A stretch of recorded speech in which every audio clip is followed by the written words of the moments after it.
Ms. Badenoch, very good to talk to you. Nice to see you. So would you vote for Penny Mordaunt? I'm not even entertaining these silly speculation questions. It's all a distraction. Just indulge me. It's all a distraction. We like a bit of distraction. I'm here in Coventry with... No, I don't, because it's not what the voters want, and then they think that we're not doing our work because they don't hear about the fantastic things that we're doing. They want to know why you're all knifing each other in the back, why you're all stabbing each other.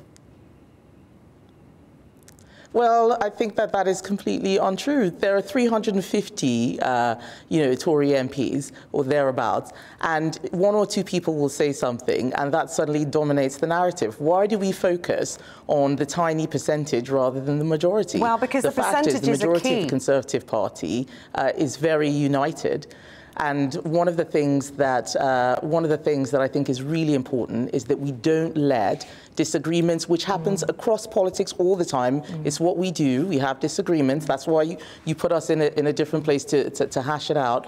We should not let disagreements turn into speculation about existential issues of the party. And I think that it's really important that people like me continue to tell the public about the jobs that we are doing and how we are making their lives better. And that's what I'm here to do today. Yeah, you talk about disagreements, yet you are united, so united that you've seen the first defection away from the party, a huge row about racism last week. It fell to you to make number 10 look incredibly flat-footed on that issue, and you want to get on with the business of governing, but unfortunately it feels, from a layperson's perspective, people looking in, and let me tell you, the GB News inbox, that's not possible at the moment, that everything's being derailed by the unforeseeable. I think that it is fair that lots of people will be writing in about what happened with Lee Anderson. He didn't defect from the Conservative Party. He was an independent. He had lost the whip, and people may have different views about that. But one of the things that we need to point out is that this is still a minority. We need to focus on what the large proportion of the party are doing. We're not losing votes. We are voting. We're voting together. We're getting our legislation through. Where we have different views on legislation, we have those discussions in Parliament, and we are working for the people of the UK. But we know that things have been challenging. I'm not going to pretend that they haven't. Inflation has been very high. There's been difficulties with cost of living. And what I'm here to do is talk about how we as a government are working to make that better. A lot of people in this country, actually the majority of people, work for small to medium-sized businesses, and that's why we've set up this Northern Powerhouse Fund for businesses in the Northeast on this occasion to provide access to finance. We're doing that in lots of ways. Self-employed people have had national insurance contribution changes, which should help them. We're creating more apprentices, making sure that they're fully funded for small business. That's what really matters to people. How do we make your lives better? That's what I'm here to do and here to talk about. Yes, of course, there will always be drama back in Westminster, but there's nothing that we should allow distract us from the business of being in government. And Secretary of State, that's a good thing, and I think people would recognise talking about real subjects, real issues that affect real lives. And last week, for instance, it took you to call out the Hester situation as regards racism. And I think if there is a criticism to be levelled at the Prime Minister, it is often that he's obsessed with interest rates, for instance, inflation, but not talking about the potholes, the schools that are crumbling, the lack of dentists around the country. You know, I could go on and on here. But he seems to be distant from what really is affecting people in their day-to-day lives. No, he is very, very concerned about what is happening. You know, you talked about dentists, for instance.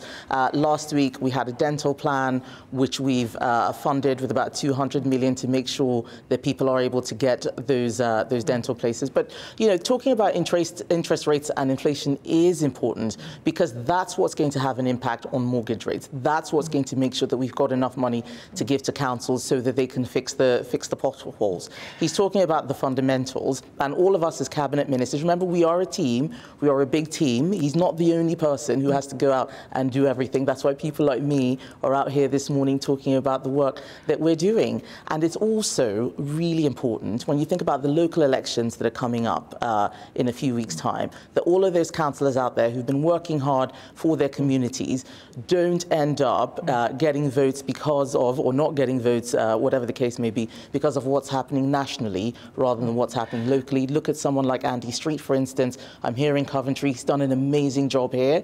So much money is coming into the West Midlands. Investment has gone up by 40%. I'm out here, I can see car factories, what's going on with electric vehicles, the auto sector. Jaguar Land Rover is here. He's done a great job. And I really want people to know that there are Conservatives up and down the country doing that every day for them. But the message just isn't getting through it. And I feel for you. I feel for the government who are trying to do this job. And there is good news out there. We saw these positive GDP figures last month. We're expecting positive inflation figures. That is all fair and that is all true. But that message is not getting through. You only have to look at the poll that was published in the Mail on Sunday yesterday predicting a huge Labour majority, 250 seats. And I go back to the GB News viewers because they are going to be so key in this election coming up. Rob, normally I'd say no to another leadership contest this close to the next election. However, it is possibly only Penny Mordaunt that could hopefully try and keep out Labour. Martin, Rishi has gone very weak in the last 12 months, and as a long-time Tory, I find my loyalty disappearing very quickly. I believe that a new leader is a priority, and I feel that Kemi would halt the massive decline in the Tory vote. That is the conversation that's going on. We're hearing a speech from the Prime Minister today, but I put it to you this evening, they won't be talking about what he says. They'll be talking about whether or not he can survive this, and he is in trouble. Well, I will then counter that with many of the messages that come into my inbox, which tell me that people are not interested in yet another change of leader. They want to hear about how we are making their lives better. And, you know, I know that the polls are showing us being quite far behind. But what I would say is that the election that I came in to Parliament on in 2017, the polls were showing Conservatives 20 points ahead.